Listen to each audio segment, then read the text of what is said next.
అమిత్ షాపై అంబేద్కర్ బాణమాట సభ హక్కుల ఉల్లంఘన నోటీస్ ఇచ్చిన టీఎంసీ ఏకమైన ఇండియా కూటమి. హోంమంత్రిపై సభ లోపల బయట మూకుమ్మడి దాడి. అంబేద్కర్ను అమిత్ షా అవమానించారన్నది ప్రధాన ఆరోపణ. లోక్సభలోని చర్చ, కాంగ్రెస్ వాయిదా తీర్మానం. అధికార విపక్ష సభ్యుల వాగ్వాదం, దూషణలు, కార్యకలాపాలకు అంతరాయం. పార్లమెంట్ ఆవరణలో ప్లకార్డులతో నిరసన. కేబినెట్ నుంచి అమిత్ షాను తొలగించాలని ఖర్గే డిమాండ్. షా వ్యాఖ్యలను దేశం సహించదని రాహుల్ గాంధీ. బీజేపీ ఆఫీస్ ఎదుట కేజ్రీవాల్ ధర్నా. అమిత్ షా పైన అంబేద్కర్ బాణం వేశారు ప్రతిపక్షాలు. నోరు జారిండి ఆయన. లోక్సభలో మాట్లాడుతూ, రాజ్యసభలో పార్లమెంట్లో మాట్లాడుతూ, అరే రోజు అంబేద్కరు అంబేద్కర్ అంబేద్కర్ అంటారు. అంబేద్కర్ పదం అన్నిసార్లు పలికే బదులు ఏదైనా దేవుడి పదం అని బతికితే స్వర్గానికి పోతారా అన్నట. అంటే ఒక రకంగా ఎటకారంగా మాట్లాడిండా అనేది కనపడుతున్నాడు. అంటే రోజు అంబేద్కర్ అంబేద్కర్ అంటే అసలు మీరు రోజు తిరిగేది మీరు అనుభవించే పదవులు, మీరు అనుభవిస్తున్న పదవులు, మీరు చేస్తున్న పరిపాలన, మీరున్న కూర్చున్న పార్లమెంటు, మీరు కూర్చున్న రాజ్యసభ అంబేద్కర్ రాసిన రాజ్యాంగం ప్రకారం ఉన్నాయి. మీరు వేసే ప్రతి అడుగు అంబేద్కర్ రాసిన రాజ్యాంగం ప్రకారం ఉంది. మరి ఆయన తలుచుకోకపోతే రోజు నిన్ను తలుచుకుంటారా? అమిత్ షా అమిత్ షా అమిత్ షా అనాలా?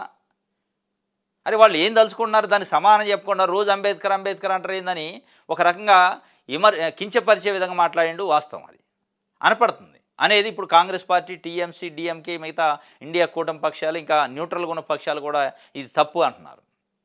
అంటే మన దగ్గర ఉన్న తెలుగుదేశం, వైఎస్ఆర్సీపీ అంటలేలే, కానీ మిగతా వాళ్ళు అంటున్నారు. మన దగ్గర ఉన్న బీఆర్ఎస్ వీళ్ళు అనరు. వాళ్ళు గోడ మీద పిల్లి లెక్క అటు కూర్చుంటారు.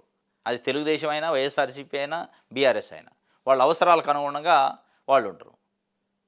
ఆయన ఇట్లా అన్నట్టు. ఇప్పుడు అంబేద్కర్ అంబేద్కర్ మొత్తం అమిత్ షా అమిత్ షా అంటే ఏమవుతుంది? బూడిద ఉంది నీ కాడ? ఏమి లేదు. నువ్వు జనం ఓట్లయితే గెలిచినో ఏదో ఆయన హోంమంత్రి. అంబేద్కర్ అట్ట కాదు కదా.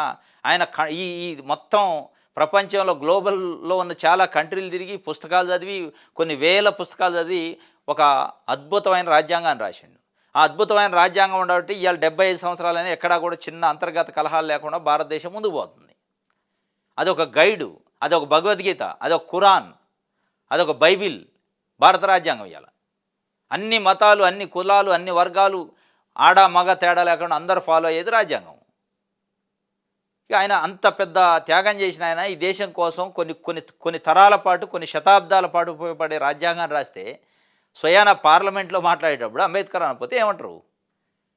దానిపైన మొత్తానికైతే అంబేద్కర్ బాణం వేశారు. ఆ బాణానికి గిలగిల కొట్టుకుంటుండే దానికి అమిత్ షాకు అండగా మోడీ రంగంలోకి దిగిండట.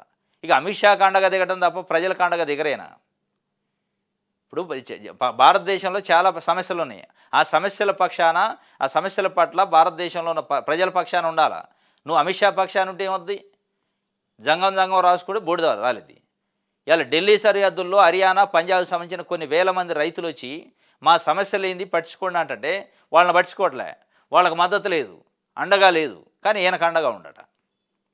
ఆ బాణం ఆయనకెత్తి ఈయనకు తగులుతుంది. ఇప్పుడు వచ్చి వేసిన బాణం అంబేద్కర్ బాణం ఎవరికి వేశారు? అమిత్ షాకి వేశారు. వేస్తే అది పోయి మోడీకి గుచ్చుకుంటున్నట్టు నొప్పిలేస్తుంది ఆయనకి. ఓటమి నైరీష్యంతో అబద్ధాలు ప్రచారం చేస్తానట. అని నువ్వు అంటివి డైరెక్ట్ అంబేద్కర్ అంబేద్కర్ అనే బదులు దేవుడి పేరు చెప్పండి అని మళ్ళీ ఓటమి నైరీష్యం ఏంది?